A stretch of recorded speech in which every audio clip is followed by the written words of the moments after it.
Hey everyone, my name is Janet. Now let's dim the lights. Oh, the horror!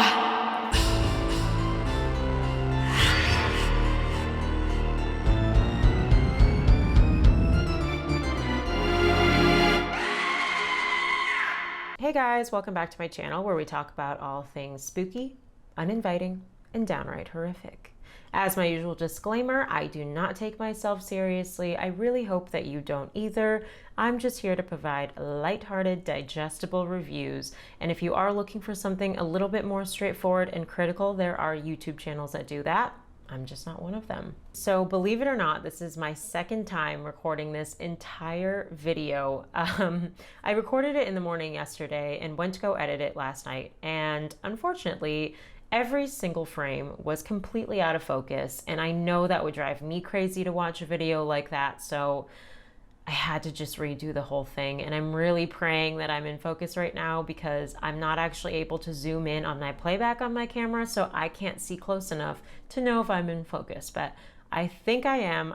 It looks like I am, so fingers crossed, pray for me. Today we're going to be talking about the movie Pearl, which is the newest installment in the Ti West X franchise, which I think I can officially call it a franchise now because as of a few days ago, it was announced that there will be a third movie in this series titled Maxine.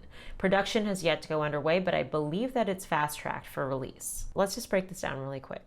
So X, which was released in March 2021, takes place in 1979. Pearl, which is its prequel, takes place all the way back in 1918, and it was released last weekend, which is almost exactly 6 months to the date of when X was released. The reason these two movies were able to come out so quickly after each other is because Pearl actually started going into production, I believe, 4 weeks after X wrapped. So they were pretty much filmed in conjunction of each other. With each other? Of each other? And then we have Maxine, which is going to be the sequel to X. So that one's going to take place in 1985 post-X, and that release date has yet to be known. What's even more confusing here is that Mia Goth actually has to play two characters in this universe who are completely unrelated and yet have to interact with each other in a very big way at the end of X, but I will get to that in a minute. Firstly, I'm going to assume that you've seen X, so there will be spoilers from that movie in this review, just so you know. And side note, Wes clarifies that you don't have to have seen X to go see Pearl, and that the two movies are shot very differently, but that they do enrich each other in a very specific way. Let's brush on this character duality a little bit before we get into the review. So in the movie X, we are made aware that Mia Goth plays both the film's protagonist, a young, bright-eyed starlet Maxine, and she also plays, in full prosthetics, the film's antagonist, who is a terrifying old woman named Pearl. And I don't think I've ever seen this done in a movie aside from those classic horror thrillers where the film's protagonist suffers from multiple personality disorder, you know the one. To provide a little bit of insight into this decision, director Ti West says that he has always planned on casting the same actor as both roles, citing, quote, "I've always seen them as different characters, but the same person," end quote. That is true.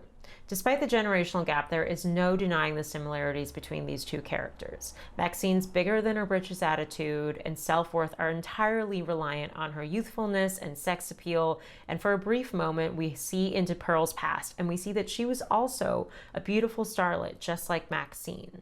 And throughout the film we see these glimpses of Pearl's jealousy and her yearning for that same youthfulness that Maxine employs, and sometimes we even see her lusting after Maxine herself. X very much establishes that shared experience between the two characters. To Pearl, Maxine is a resemblance of her younger self, and it agitates her to be reminded of how far she's fallen. Unbeknownst to Maxine, Pearl is very much a representation of her future, and we see these two characters juxtaposed in flashes throughout the film, very much representing the old and the new, and the past and the present. So basically, when Maxine kills Pearl at the end of X, she is very symbolically ridding herself of her own fear, the fear of growing old. And that right there is a very long-winded explanation as to why Wes chose to cast the same actor for both characters. He really just wanted to solidify that bond between the two of them. Okay, Now that I've got that covered, on to the actual review. As I mentioned, Pearl is a 2022 slasher film actually co-written by Mia Goth herself and Ty West and directed by Ty West, and it serves as a prequel to the movie X. The film is an origin story of Pearl taking place in 1918 during World War I and the onset of the Spanish flu. Pearl lives on her family's isolated farm and spends her days taking care of her sick father under the watchful eye of her devout and domineering German mother. Pearl, who aspires to be a glamorous Hollywood dancer, is desperate for an escape and begins to sneak away in a town where she's exposed to possibilities beyond the farm and everything she's been missing.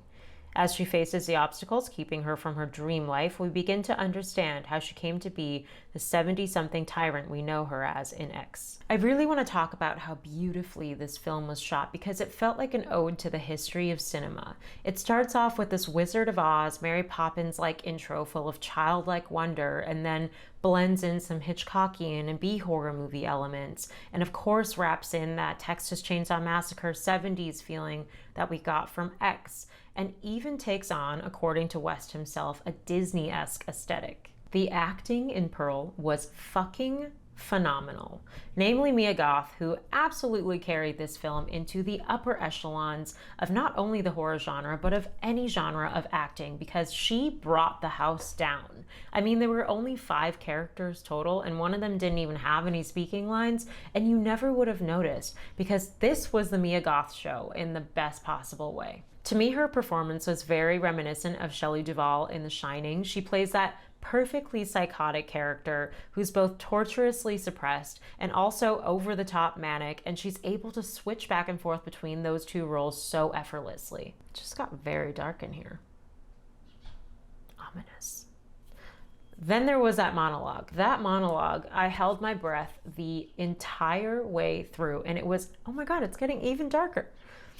I held my breath the entire way through that speech, and it was at least 7 minutes long. And Ty West actually talks about this moment a little bit, and he said they did somewhere between 4 and 10 takes of it, and for each take they had to not only do the monologue all the way through with no mistakes, but they did the entire final scene each time, no mistakes.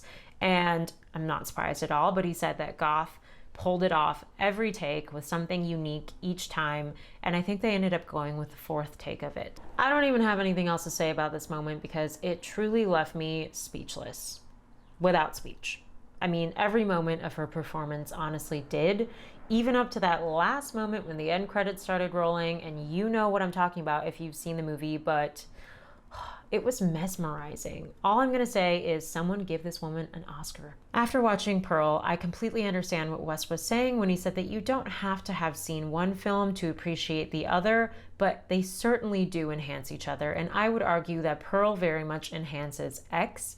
I would highly recommend going to watch X after you've seen Pearl because it just provides so much context and backstory to the antagonist that we never got to see very much development on, and now it makes so much more sense. With all that being said, it is now time to rate the film, and I give it 10 out of 10. That is right, 10s, 10s, 10s across the board. I fucking love this movie. I think Mia Goth gave us the performance of a lifetime, and it is only in theaters right now. So if you do one thing this week, please go and see Pearl. You won't regret it. All right, enough of my incessant bootlicking. I know, I apologize. I got so into this film. But if you have stuck around this long, thank you for watching. And don't forget to like and subscribe if you liked it and you want to subscribe to it. See you next week.